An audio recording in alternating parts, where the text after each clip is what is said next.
Hello friends, I am ABS Bhandari from India. Is there something cooking up to churn out a deal between Ukraine and Russia?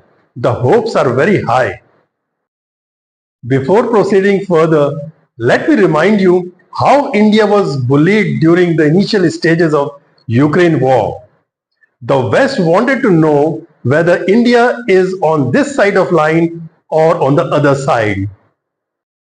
Why India is not openly denouncing Russian aggression and not supporting Ukraine. President Joe Biden described India as shaky. With the possible exception of India being somewhat shaky on some of this, but Japan has been extremely strong, so has Australia, in terms of dealing with Putin's aggression. Biden is essentially saying that among the Quad group of countries, which comprises of US, Japan, Australia, and India, only India is shaky in acting against Russia. India is trying to balance its ties with Russia and the West. It was a rare expression of differences between the US president and India at the highest level.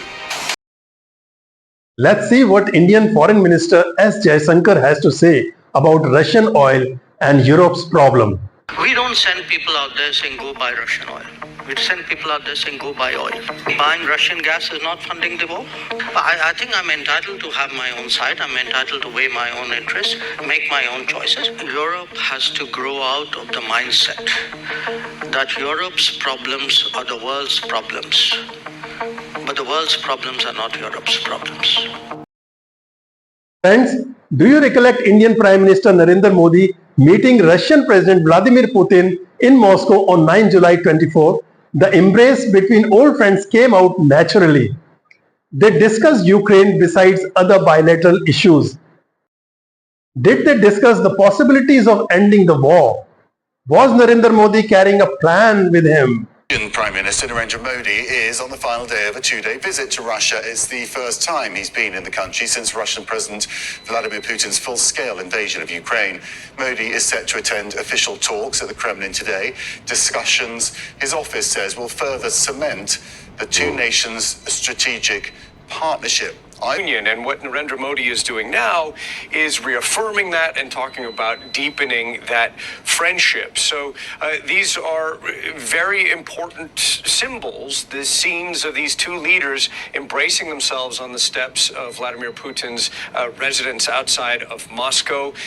Modi making this pilgrimage to Moscow, and in comments that he made just an hour or so ago saying, quote, "This is a relationship built on a foundation of mutual trust and mutual respect." Volodymyr Zelensky, who pointed out that the same day that Modi was embracing Putin, the Ukrainians are accusing Russia of firing a cruise missile at a children's hospital in Kyiv, where Zelensky tweeted 37 people were killed, 170 injured, including 13 children. He went on to write, quote, "It is a huge disappointment and a devastating blow to peace efforts to see the leader of the world's largest democracy hug the world's most bloody criminal in Moscow on such a day."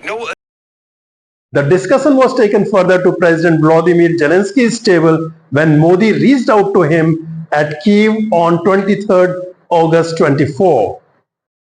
Though the stance taken by Zelensky on Modi's visit to Russia poured cold water on India's initiative, he welcomed Modi to his country, but the embrace was somewhat sober. Ukraine's President Volodymyr Zelensky and India's Prime Minister Narendra Modi have embraced each other on Mr. Modi's arrival in Kyiv. The two men's talks may be tense. Weeks ago, Mr. Zelensky said it had been a devastating blow to see Mr. Modi warmly welcomed by Vladimir Putin in Moscow. And while Mr. Modi says he'll talk about the peaceful resolution of the Russia-Ukraine war, both Moscow and Kyiv have ruled out any negotiations in the near future. Ajit Doval, the most trusted man of Modi and National Security Advisor to the Government of India, meets Putin at St. Petersburg on 12 September 24 as a prelude to follow-up action. Ajit Doval, he has met the Russian President Vladimir Putin. Mr. Doval was in Russia for the NSA's meeting. Mr. Doval, in fact, briefed Mr. Putin on the Prime Minister's Ukraine visit. India has always been pushing for Russia-Ukraine peace, and this comes after Prime Ministers Russia and Ukraine visits in just a matter of a couple of months.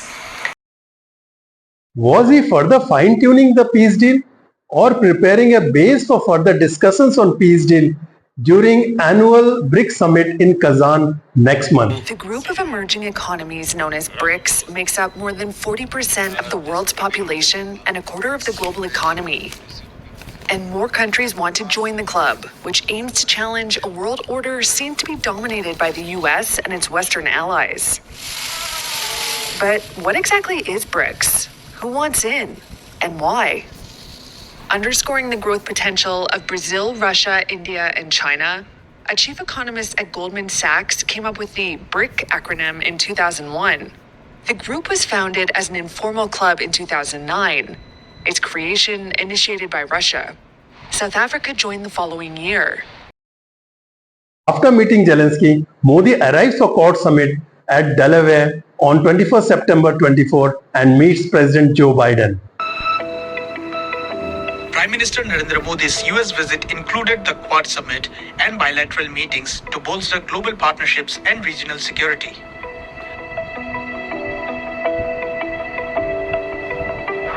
The Quad Summit, which comprises India, the US, Japan, and Australia, reaffirmed its commitment to a free, open, and inclusive Indo-Pacific, emphasizing the region's strategic importance. Though PM Modi emphasized the Quad isn't aimed at any specific country, it's widely viewed as countering China's influence in the Indo-Pacific. US President Joe Biden acknowledged that China's actions are testing the Quad nations, especially in terms of economic and security challenges. The Quad Summit resulted in several major announcements and initiatives. As part of India's commitment to global health, PM Modi announced $7.5 million in support for cervical cancer prevention. This funding will provide sampling kits, detection kits, and vaccines. There was warmth in Modi-Biden embrace. Besides discussing Quad issues, they discussed Ukraine war. Was Biden aware of Putin and Zelensky's terms of reference to end the war? Diplomatic equation reached full circle when Modi met Zelensky again in New York on 23rd September 24 on the sidelines of UN General Assembly meet. Prime Minister held a key bilateral meeting with Ukrainian President Volodymyr Zelensky in New York. This was the second meeting between the two leaders in about a month. PM Modi had visited Ukraine on August 23 and reiterated India's willingness to contribute in all possible ways to facilitate an early return of peace in the Ukrainian conflict. Were inputs obtained from Joe Biden incorporated in the final collage of peace deal, if any? Second important aspect is what would be the peace deal and what would India gain from it? Friends, before moving further, let's take a look at the background of Ukraine crisis. Ukraine became independent when Soviet Union was dissolved in December 1991. Ukraine's independence came in 1991. The Soviet Union had collapsed, and as it splintered, a number of new nations emerged. Ukraine was one of the largest. Its population was 52 million.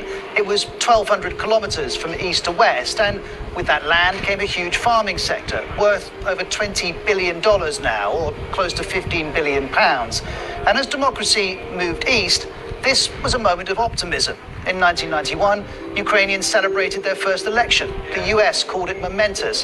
One voter described a flowering of our soul. But for all the enthusiasm, democracy couldn't change Ukraine's geography or its history. To the east was Russia. To the west was Poland, Slovakia, and Hungary. All three had communist past. By 2004, all three had joined the European Union. Being pro-Russia or pro-Europe became a fundamental dividing line in Ukrainian politics. And months later, We saw how. Amidst allegations of electoral fraud, what became known as the Orange Revolution began, and two men were the focus. Viktor Yanukovych, who was pro-Russia and who'd initially been declared the winner, and Viktor Yushchenko, here on the right, who was pro-Europe. One recent poll shows 68% of Ukrainians are in favor of joining the EU. Putin, though, sees Russians and Ukrainians as one people, a single whole. He says Ukraine is ancient Russian soil. The ongoing Russia-Ukraine war actually began in February 2014 when Russia occupied and annexed Crimea from Ukraine and supported the separatists against the military of Ukraine in the Donbas region. On 24 February 2022, Russia launched a full-scale invasion of Ukraine. Putin announced a special military operation to demilitarize Ukraine, claiming Russia do not have any plans to occupy the country. Russian troops are closing in on the capital. Their military vehicles have been filmed entering the city. And in the last few hours, multiple explosions have been reported. Exact figures are unknown, but there are reports of large numbers of Ukrainian casualties, both military and civilian, since the invasion began, and of Russian military deaths. The early sirens wailed in Ukraine's capital once more. But this was no rude awakening. No one had been able to sleep. The latest Russian bombardments had hit yet more homes, injuring the very civilians the Kremlin promised had nothing to fear from what it calls a targeted attack on the Ukrainian military. As we make our way through Kyiv, we find volunteers now bearing arms to protect their country. We soon see signs of a battle drawing ever nearer, as well as those bracing themselves for a last stand. In March 23, International Criminal Court (ICC) issued arrest warrant for Putin for war crimes, allegedly for abduction of children from Ukraine during the war. Come back and let's cut across to some latest news coming in. The International Criminal Court has issued an arrest warrant, and this is against Russian President Vladimir Putin, accusing him of being responsible for war crimes committed in Ukraine. Welcoming the move, Ukraine's President Zelensky said that it's an initial step in restoring justice over Russian invasion. On 6 August 24, the armed forces of Ukraine launched an offensive into Russia's Kursk Oblast region. About 1,000 troops crossed the border on the very first day, supported by armored vehicles and tanks. By the end of the week, Ukraine captured around 1,000 square kilometers of Russian territory. We turn in the meantime to the war in Ukraine tonight, the Ukrainian offensive inside Russia, and tonight Russian soldiers now being held by Ukrainian troops. And what some of those Russian soldiers told our Ian panel about being left behind by their commander. Tonight, the gun battle's raging inside Russia. Ukrainian special forces releasing dramatic new video. They say filmed in the last week. Troops tossing grenades into Russian trenches. We were taken to the border crossing today where this extraordinary operation began. 2 weeks ago, the Ukrainian military came barreling down this road. You can see an American Humvee there heading into Russia and conducted possibly the most audacious operation of this war so far.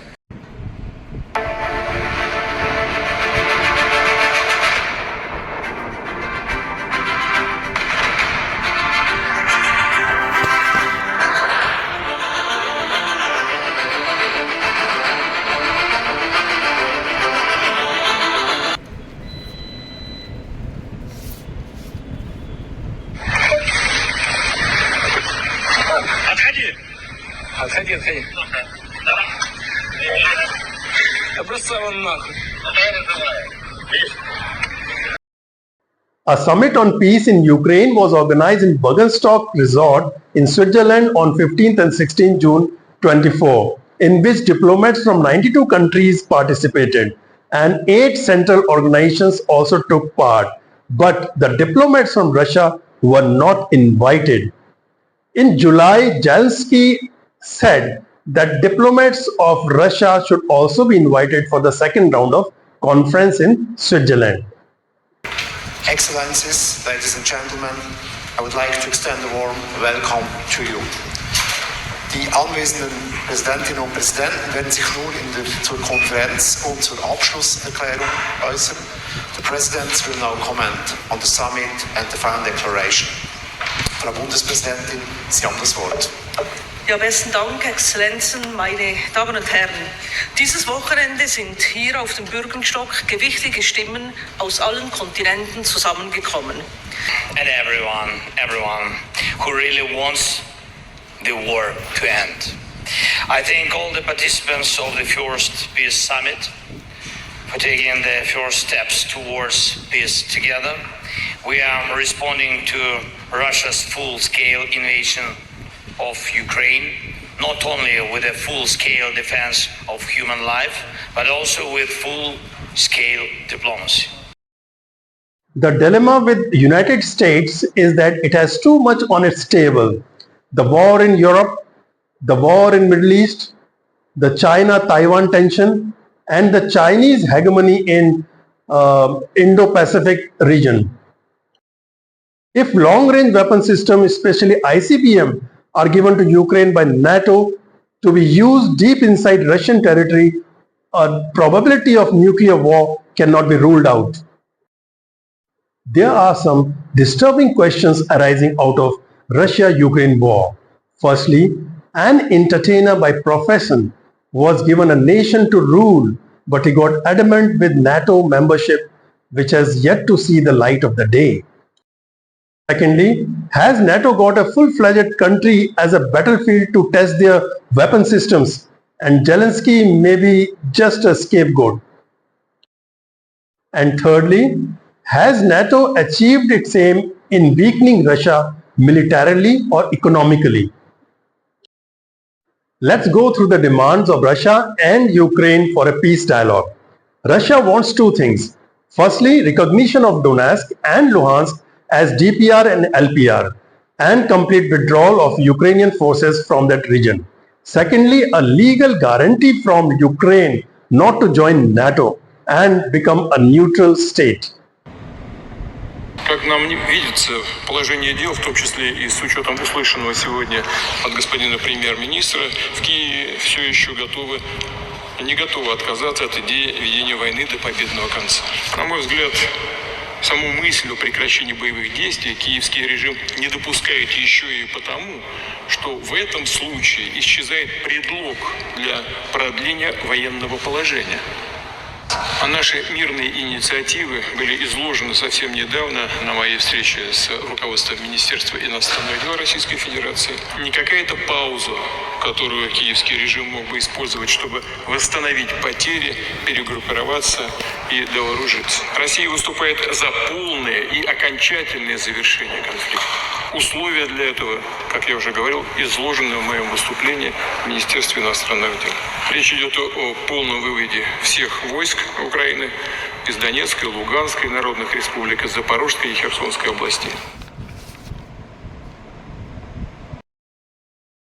And as far as Ukraine is concerned, Ukraine is ready to consider a neutral status and not join any military alliance and not to station any foreign forces on its soil, provided the European countries guarantee its security.